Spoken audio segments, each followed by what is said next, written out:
Em oração, levantar sempre um clamor pelos nossos pastores, para que Deus os honre lá no Brasil. Amém? Então, todos abriram?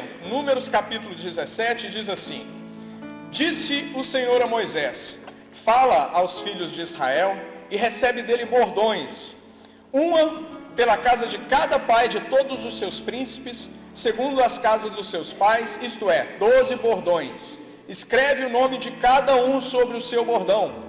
Porém, o nome de Arão escreverá sobre o bordão de Levi, porque cada cabeça de casa de seus pais terá um bordão.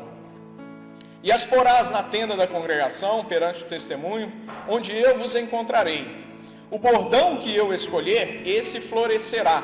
Assim, farei cessar de sobre mim as murmurações que os filhos de Israel proferem contra vós. Falou, pois, Moisés aos filhos de Israel, e todos os seus príncipes lhe deram bordões. Cada um lhe deu um, segundo as casas de seus pais, 12 bordões, e entre eles o bordão de Arão.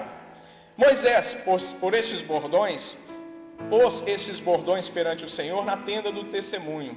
No dia seguinte, Moisés entrou na tenda do testemunho, e eis que o bordão de Arão, pela casa de Levi, brotara, e tendo inchado os gomos, produzira flores e dava amêndoas. É suficiente. Coloque a sua Bíblia na cadeira, pega na mão desse irmão que está do seu lado. Nós vamos fazer mais uma oração nessa manhã. Amém? Feche seus olhos.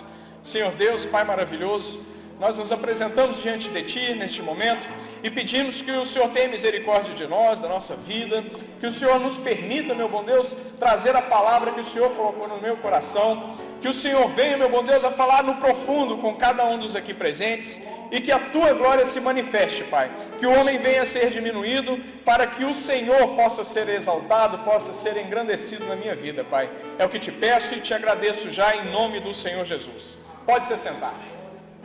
Amado, para você entender, para você compreender melhor o que esse texto significa, eu vou voltar a você no início do capítulo 16. Início do capítulo 16 fala sobre um levante que havia no povo de Israel, no deserto ainda naquele momento. Fala que Corá, levado pela inveja de ver o sumo sacerdote Arão conduzindo os trabalhos na casa do Senhor, ele começou a incitar o povo contra Moisés, contra a liderança de Moisés e contra também o sacerdócio, o sumo sacerdócio exercido por Arão naquele momento. A palavra de Deus nos mostra que Corá, ele agiu de uma forma covarde. Ele levou as pessoas a desacreditarem Moisés. E ao desacreditar Moisés, tudo que ele queria era fazer com que ele se prevalecesse sobre o povo. Interessante notar nessa passagem que Corá, ele vinha da mesma família, da mesma casa que Moisés e Arão. Eles vinham da casa de Coate. Então, a princípio, isso já me chama a atenção no sentido de que os maiores levantes, eles vêm, as maiores rebeldias, elas vêm de pessoas que estão muito próximas, inclusive de pessoas dentro da nossa família. Mas, amado, Deus me colocou aqui para falar para você hoje que não se deixe levar por essa situação de rebeldia. Se você vir alguma coisa errada no ministério, o que você tem a fazer é dobrar o seu joelho e orar pela vida da pessoa que está na frente, pelo líder. Não tente você tomar as vezes de Deus, porque se Deus colocou na liderança, se Deus colocou no altar, é Ele quem deve tirar. Tome como exemplo a vida de Davi. Ele foi perseguido por Saul por vários anos, injustamente, e todas as vezes que ele teve a oportunidade para fazer vingança, para matar Saul, ele não fez isso, porque ele sabia que era Deus que havia colocado Saul na posição que ele estava. Em um dos momentos ele disse: ai de mim tocar no ungido de Deus. Você tem que ter essa mesma posição, porque vira para o seu irmão e diz o seguinte: se você agir em rebeldia, diga para ele, se você agir em rebeldia, você não vai ver as bênçãos de Deus na sua vida. Amado, foi o que aconteceu. Então, o que Moisés, levado e orientado pelo Senhor, fez? Ele falou para essa turma de rebeldes, Corá, levando ainda Abirão e Datã, a que eles estivessem em determinado momento do dia seguinte, em frente ao templo, ao tabernáculo, e que eles levassem os seus incensários para oferecer diante do Senhor, para adorar diante do Senhor. E a palavra nos revela que naquele outro dia, naquela manhã, depois de orar mais uma vez, e a oração de Moisés foi mais ou menos assim, que se esses homens que estavam se levantando contra eles estivessem certos, que eles fossem abençoados, mas que se eles estivessem errados, que eles morressem de uma morte que não é natural ao homem morrer, que eles não sofressem doenças que é natural ao homem sofrer. Mas naquele mesmo instante em que ele terminou de fazer essa oração, aconteceu algo sobrenatural, algo realmente que não podia ser de outro senão o nosso Deus. A palavra de Deus nos mostra que Deus enviou um terremoto tão milimetricamente planejado, que apenas as pessoas, os revoltosos, eles foram engolidos pela terra. A terra, imagina a situação, você está nessa posição e de repente o chão some debaixo de você, você fica sem base, você fica sem estrutura, essas pessoas caíram num buraco mais ou menos assim, e a palavra de Deus diz que logo depois que elas caíram, só os revoltosos, a terra se fechou novamente. E todas as pessoas que acompanhavam aquilo, elas ficaram completamente desesperadas. Elas corriam, elas tentavam se salvar, porque elas não entendiam o que havia acontecido. Mas a palavra de Deus nos mostra também que o povo de Deus é um povo de dura cerviz. É de difícil entrar na cabeça dura, porque por mais bênçãos, por mais milagres que o povo de Deus veja, ele não é capaz de aprender. Ele está sempre errando de novo e errando da mesma forma. Mas você não acredita que no dia seguinte, a palavra diz aqui que no dia seguinte o povo se rebelou novamente. O povo se rebelou novamente contra Moisés e Arão e acusou Moisés e Arão por essa tragédia. A oração de Moisés tinha sido muito específica: Senhor, se eles estiverem certos, que o Senhor os abençoe, mas se não, que o Senhor os faça morrer de uma forma com que nenhum homem natural morre. Ou seja, Deus manifestou um milagre e ainda assim eles se revoltaram novamente. Amados, isso nos ensina que nós não podemos esquecer os milagres que nós vemos no dia a dia. Nós não podemos esquecer daquilo que Deus faz conosco pessoalmente. Porque Deus já nos mostrou milagre, Deus já nos mostra milagre todos os dias. Só pelo fato de estarmos sempre com saúde, termos sempre um trabalho para ir, para nos dirigir, para a gente ganhar a nossa vida. Nós temos uma família abençoada. Amado, e o maior de todos os milagres, a minha e a sua salvação. Amado, não se esqueça, não murmure, não se esqueça dos milagres que Deus já produziu na sua vida e não murmure contra o Senhor. Olha para o seu irmão e diz o seguinte: não murmura contra o Senhor. Não se esqueça dos milagres que Ele já fez na sua vida. Amém? Então, a palavra de Deus nos diz que no dia seguinte, o povo de novo revoltado, procura Moisés e Arão.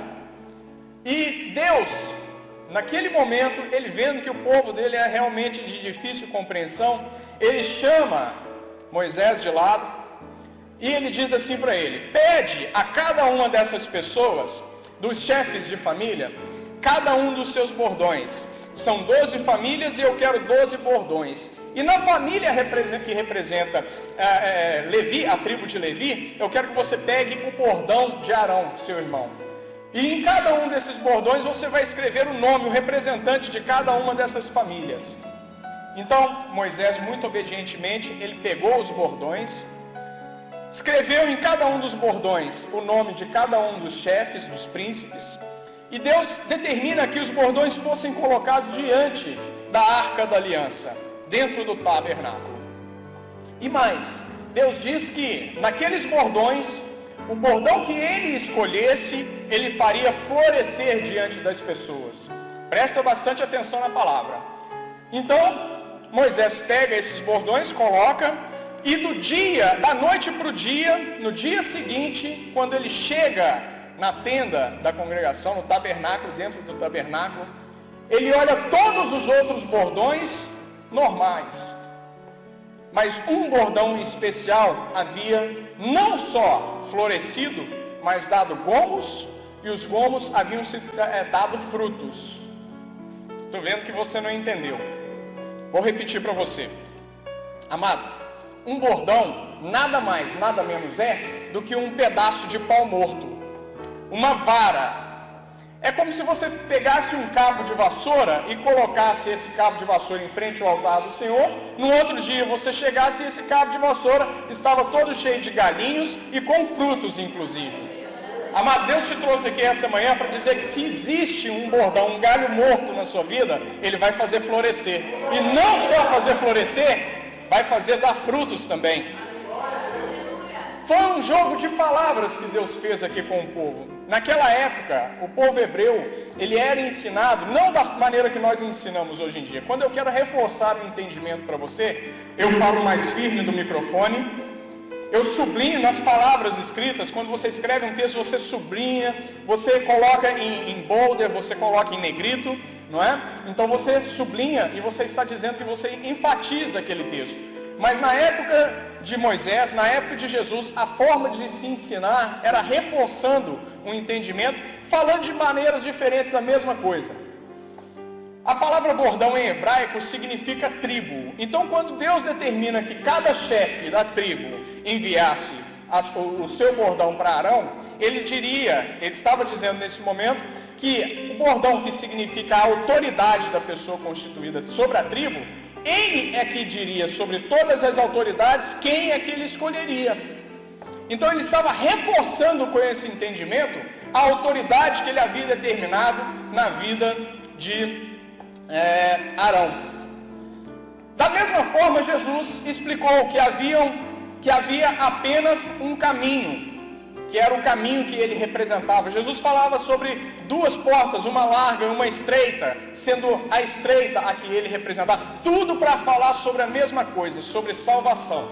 Mas como eu estou vendo que você ainda não compreendeu, eu vou te remeter agora, pouco mais à frente, ao primeiro livro de Reis, capítulo 3, a partir do verso 1 ao 13.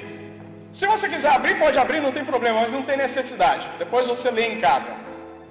A palavra de Deus está contando aí nesse momento a história da vida do rei Salomão, bem no inicinho da sua majestade, né? Bem no início do seu reino. Ele estava nessa época por volta de 19, 20 anos de idade, é o que ele tinha, e a palavra de Deus nos diz que ele havia ido a Gibeão para sacrificar ao Senhor. E naquela noite, depois de haver sacrificado 1000 holocaustos, a palavra de Deus nos revela que Deus fala com ele em visão, no sonho. E ao falar com Salomão, Deus faz uma pergunta simples e direta para esse homem. Deus pergunta para ele o seguinte: o que é que queres que eu te faça? Imagina se Deus pergunta isso para você, meu amado. Olha para esse seu irmão e pergunta para ele assim: se Deus te faz essa pergunta, o que você ia responder? O que é que queres que eu te faça?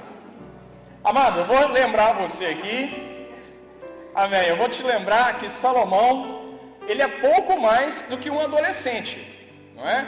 E com muita sabedoria naquele momento, ele para pensar, ele vê toda a história de vida que ele havia acompanhado com seu pai Davi, e com muita sabedoria para a idade, né, com muita maturidade em relação a própria idade que ele tinha, ele diz para Deus o seguinte: Senhor, o teu povo é muito grande, que ninguém pode contar. O Senhor abençoou o teu servo Davi, e o teu servo Davi, com a sua condução, conduziu o povo. Faz o mesmo na minha vida. Eu não quero mais nada a não ser sabedoria para julgar sobre o teu povo, para que eu possa conduzi-lo, para que eu não deixe desviar diante de ti. Amado, naquele momento Deus ficou tão feliz, mas tão feliz com aquela resposta natural. E veja bem, Deus olha o coração de cada um de nós. Então não foi da boca para fora, não foi para agradar a Deus, porque Deus perscrutou, ele entrou dentro do coração de Salomão e viu que ele estava dizendo a verdade. E por essa razão ele ficou tão feliz, mas tão feliz, que ele prometeu a Salomão que daria, além da sabedoria que ele havia pedido, também daria inteligência, riqueza honra e glória, e que naquele tempo não haveria mais ninguém entre os povos da terra que ultrapassaria todas as bênçãos que Deus derramaria sobre a vida dele. E a palavra de Deus nos confirma que Salomão, ele foi o rei mais sábio do seu tempo. Povos de todos os lugares da terra, reis, diplomatas eram enviados para Salomão para ouvir os ensinamentos de Salomão. Olha como que Deus age na vida daquele que pede o que é certo. A palavra de Deus diz o seguinte: pede e não recebe é porque você tem pedido mal, não é? Então, meu amado, eu vou te dar uma dica. Quando você quiser pedir alguma coisa, peça para que Deus te abençoe com relação ao reino. Peça para que Deus te dê mais sabedoria, Deus te dê unção, Deus te dê palavra. Porque quando você se preocupa com as coisas de Deus, você não precisa fazer mais nada, porque é Ele quem cuida das suas. Então a palavra de Deus nos diz também que aquilo que o homem ainda não sonhou, que aquilo que nunca passou pela sua cabeça, aquilo que nunca te subiu ao seu coração, é o que Deus tem muito além para te dar. O que o homem não viu e que ainda não subiu ao coração, amado, é muito mais o que Deus tem para nos dar. Só que nós temos que saber pedir. Nós temos que saber pedir a Deus. Porque quando a gente pede para nós mesmos, Deus se fecha. Então Deus quer que você peça sim, mas peça sempre visando o reino espiritual, sempre visando o reino dele. Porque quando você olha para as coisas de Deus, Ele se preocupa com as suas. Mas eu vejo que você ainda não compreendeu a palavra, o que Deus tem para trazer para a sua vida, não é? Nessa manhã. Então agora, mais uma vez, eu vou te remeter, nós vamos passar agora os profetas, nós vamos passar a época dos reis, nós vamos deixar o Velho Testamento para trás, e eu vou te pedir, vou te levar para Lucas 2, a partir do verso 25 até o verso 28, mais ou menos, aproximadamente. Nós vamos falar agora sobre a vida de um homem chamado Simeão, um homem abençoado. Eu vou te esperar porque eu vejo que você está querendo acompanhar. Eu vou esperar você abrir Lucas capítulo 2, a partir do verso 25. A palavra de Deus diz aí que existia em Jerusalém, naquela época, e nós já estamos agora bem no início do Evangelho de Lucas, ou seja, Jesus havia acabado de nascer. E então existia em Jerusalém um homem que era muito justo e íntegro. A palavra diz piedoso em algumas Bíblias, em algumas traduções. Então, esse homem que era justo e íntegro, ele era diferente dos demais. A palavra de Deus não está especificado aí que ele era um sacerdote, mas segundo alguns historiadores, e até pela lógica do texto, do contexto geral, nós podemos concluir que Simeão, ele era um sacerdote, que ele trabalhava no templo, ele trabalhava na casa do Senhor. E eu vejo que esse homem, ele não era igual aos outros religiosos de sua época. Ele não era, por exemplo, ritualista como eram os saduceus, ele não era legalista como eram os fariseus, e ele também não era revolucionário como eram os zelotes. Eu vejo um homem que verdadeiramente amava ao Senhor e procurava uma intimidade com Ele. E a palavra nos diz que por 2 vezes o Espírito Santo falou com ele. Na primeira vez foi para garantir que ele não morreria, presta bastante atenção, que ele não morreria sem antes ver o Cristo do Senhor.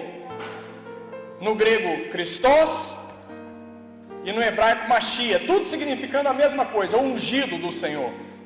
Ele não morreria sem antes ver o Cristo do Senhor. Presta atenção para você compreender a palavra, porque se você não der glória a Deus, eu vou dar no seu lugar.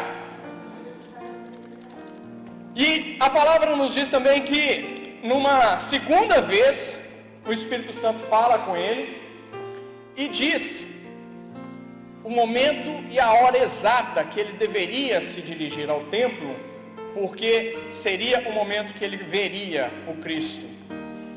Então eu vejo naquela manhã, quando Deus colocou essa palavra no meu coração, eu fechei os olhos e consegui ver nitidamente o que aconteceu. E eu estou fazendo suposições, eu quero deixar claro, eu estou conjecturando em cima da palavra, por isso eu não estou sendo herético, não é? Eu estou ilustrando a situação para que você possa visualizar.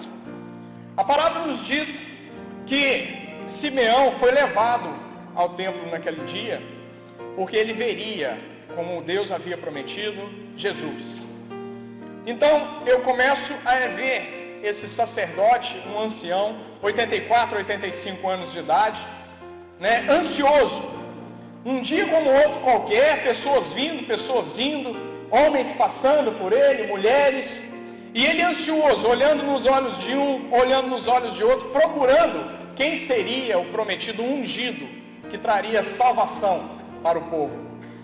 Então ele olha no olho de um, ele olha no olho de outro, crianças passando, crianças de colo, crianças correndo, brincando, e de repente, e não mais que de repente, o Espírito Santo fala com ele por uma terceira vez: Simeão, eis-me aqui, Senhor. Amado, quando você tem intimidade com Deus, Ele não precisa falar duas vezes, você reconhece a voz dele na primeira vez. É assim na sua vida também, você sabe exatamente quando Deus fala com você.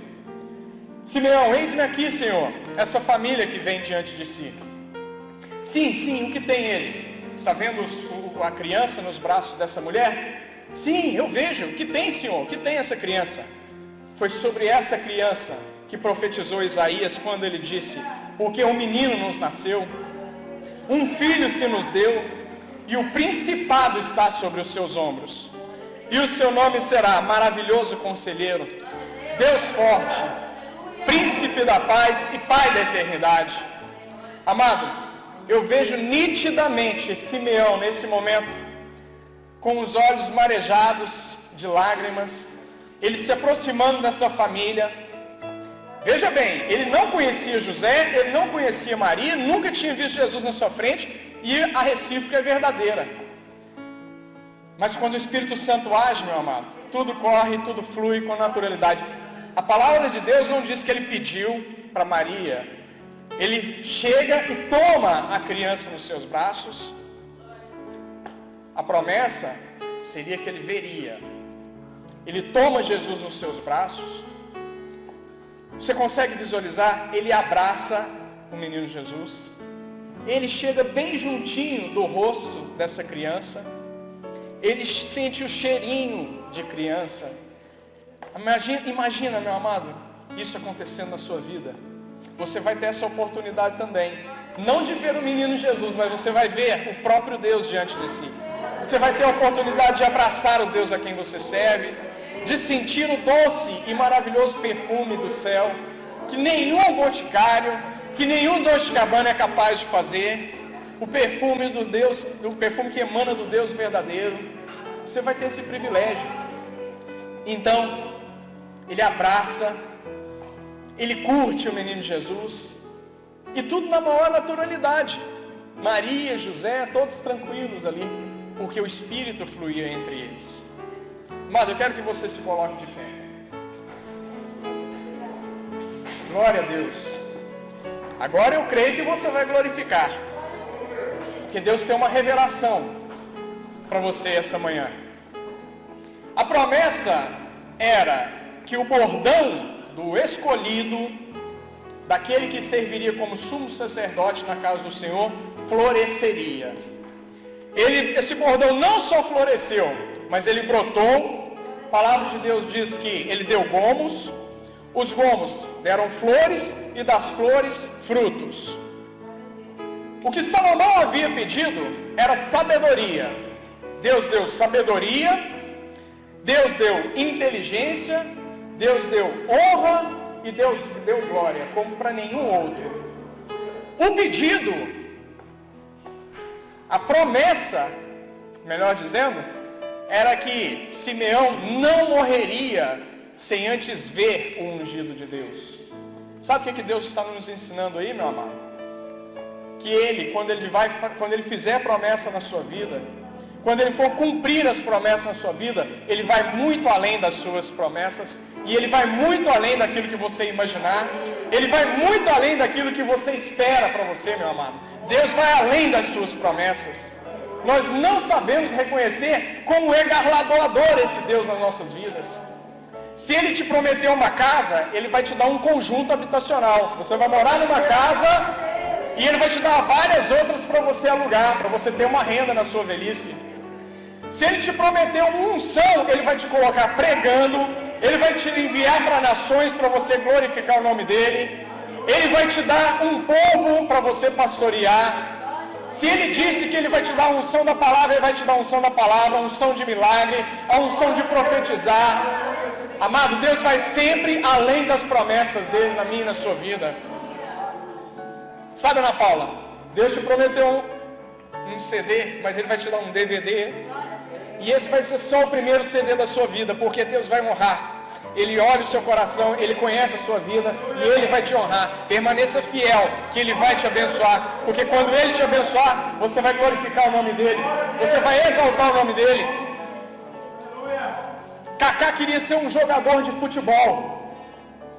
Mas quando Kaká começou a reconhecer quem trabalhava na vida dele, quando ele começou a reconhecer que era Jesus o Senhor sobre a vida dele, quando ele não teve vergonha em um jogo importantíssimo, não sei se era de Copa do Mundo ou se era campeonato europeu, eu sei que ele sabia das consequências, mas ele não teve vergonha de, no momento que ele fez o gol da decisão, ele levantar a camisa do time a quem ele representava, e naquela camisa de baixo estava escrito I belong to Jesus, para toda a nação, não só a nação onde ele estava jogando futebol, mas para que todo mundo, todo o planeta que estivesse assistindo. Amado, isso entrou para a história.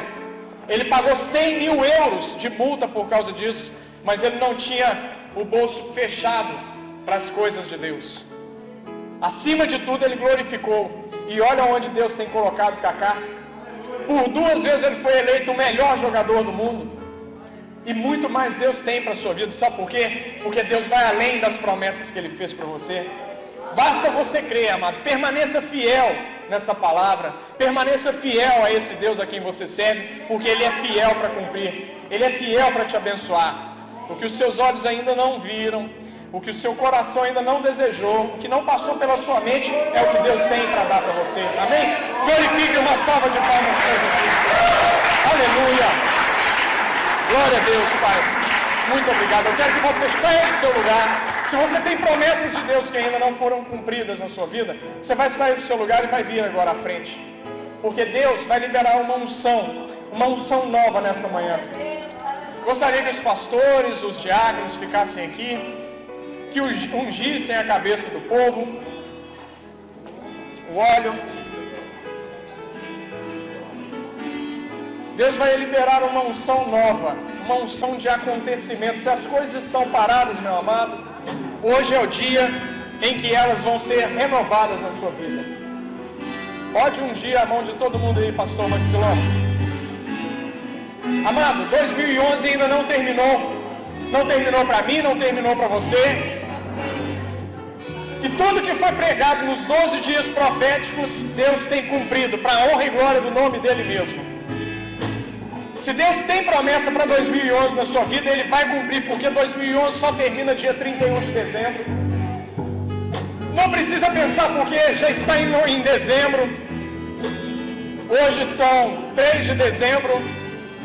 O ano ainda não acabou. Você pode ter certeza, ele é fiel para cumprir. Mas não murmura, não perca a sua bênção. Não se rebele contra o Senhor, porque ele vai te abençoar, eu creio. Porque ele é um Deus não só de promessas. Ele é um Deus que cumpre, ele é um Deus galardoador. Mas você tem que crer. Essa palavra tem que entrar no seu coração.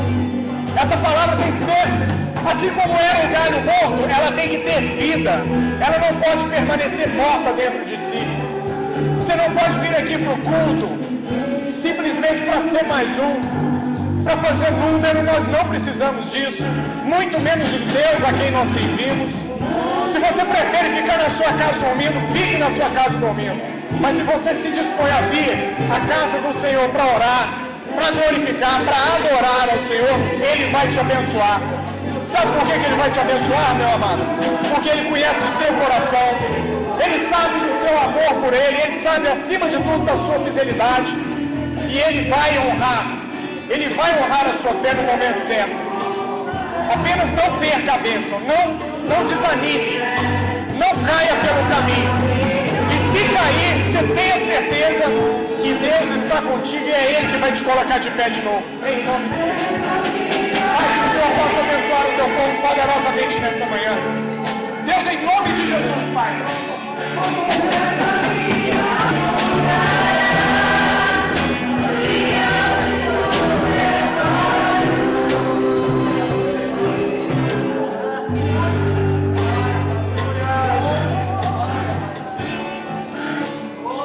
Amado, pode ter certeza que Deus vai fazer milagres. 2011 não acabou. Deus fez promessas na sua vida e Ele é fiel para cumprir. Só que Ele vai te surpreender, porque Ele vai muito além. Amém? Pode voltar para o seu lugar. Está abençoado. Uma salva de palmas para Jesus.